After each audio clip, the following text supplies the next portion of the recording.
Hola, mi nombre es Nancy Gil, estudiante de Derecho de la Universidad Bicentenaria de Aragua. A continuación les presento el mapa conceptual del procedimiento de la interdicción y la inhabilitación dentro del proceso civil venezolano, expedido por la asignatura Derecho Procesal Civil 4 con el profesor Héctor Mujica.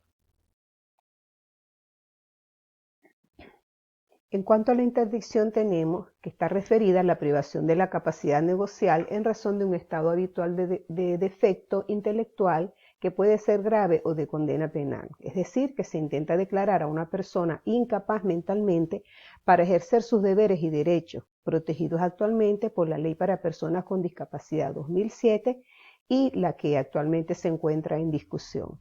Como consecuencia, el entredicho es mantenido con incapacidad negocial plena, general y uniforme, y privado de administrar y controlar sus bienes.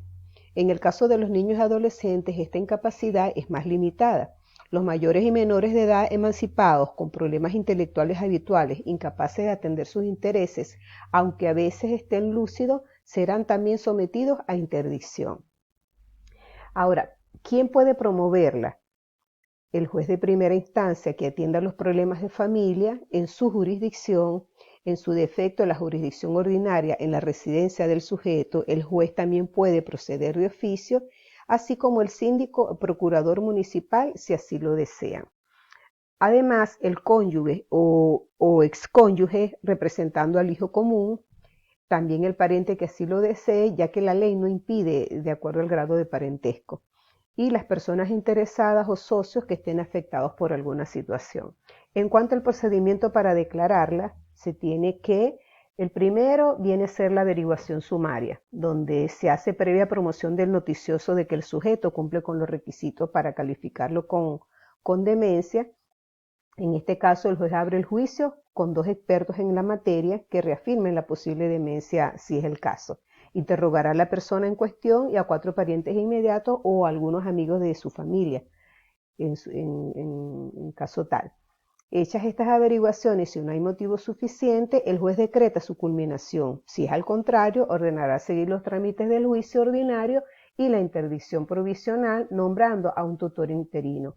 En cuanto a las clases de interdicción tenemos la judicial, que viene a ser el resultado de un defecto intelectual habitual grave, donde debe participar un juez que la corrobore, y la legal, que resulta de una condena a presidio. Una vez impuesta la condena, no se exige otro requisito, ya que el reo queda extradicho de acuerdo a la ley, es decir, que se establece una incapacidad de defensa social.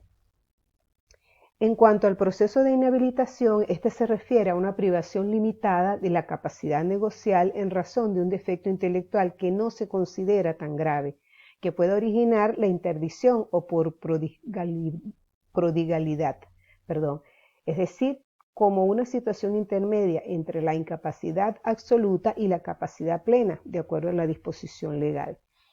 Las clases de inhabilitación pueden ser judicial y legal. En la legal tiene que ver con personas determinadas por la ley sin la necesidad de pronunciamiento judicial. Se actúa a derecho cuando se dan los supuestos del caso.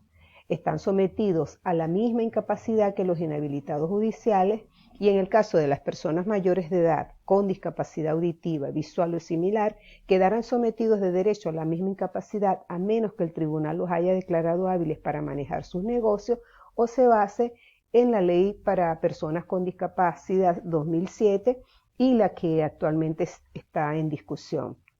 La inhabilitación judicial, de acuerdo al artículo 409 del Código Civil venezolano, en este caso el juez de primera instancia, mediante decreto, pronuncia la inhabilitación del débil de entendimiento y del pródigo para hacer transacciones, participar en juicios, tomar y dar préstamos, gravar o enajenar bienes, entre otros, si no está un tutor presente, en caso de menores, o un curador que sea nombrado por el juez, pudiéndose también extender esta medida hasta los actos administrativos que se consideren más sencillos.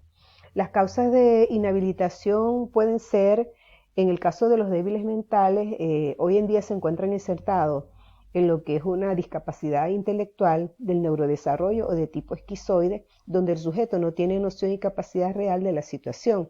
También se apoya en la ley para personas con discapacidad. En cuanto al pródigo, se refiere a aquel que tiene tendencia a realizar gastos muy cuantiosos y aventurados sin que sean provechosos, mermando la fortuna y al mismo tiempo arriesgando la estabilidad económica de su familia. En cuanto a las semejanzas y diferencias se tiene en cuanto a sus causas, la interdicción judicial es procedente solamente cuando es habitual el defecto intelectual, el cual le va a impedir al sujeto atender sus necesidades, pero en la inhabilitación judicial solamente se da por defecto intelectual que sea menos grave o por prodigalidad. En cuanto al procedimiento, la interdicción judicial presume un juicio que se da en 2 fases, pasando del sumario al plenario por un decreto de interdicción provisional.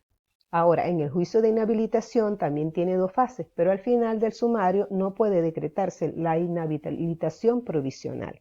En cuanto al gobierno de la persona, la interdicción judicial deja al entredicho sometido a la potestad del tutor. La inhabilitación no priva al inhabilitado del gobierno de su persona. En cuarto lugar, en cuanto al grado de la incapacitación, la interdicción judicial crea una incapacidad absoluta, general y uniforme. La inhabilitación judicial considera una limitación de la capacidad que no es igual para los distintos habilitados, ni tampoco se extiende en principio a los negocios jurídicos en general. Por último, en cuanto al régimen de incapaces, la interdicción judicial somete a un régimen de representación o tutela la inhabilitación a un régimen de asistencia o curatela de inhabilitación. Gracias por su atención.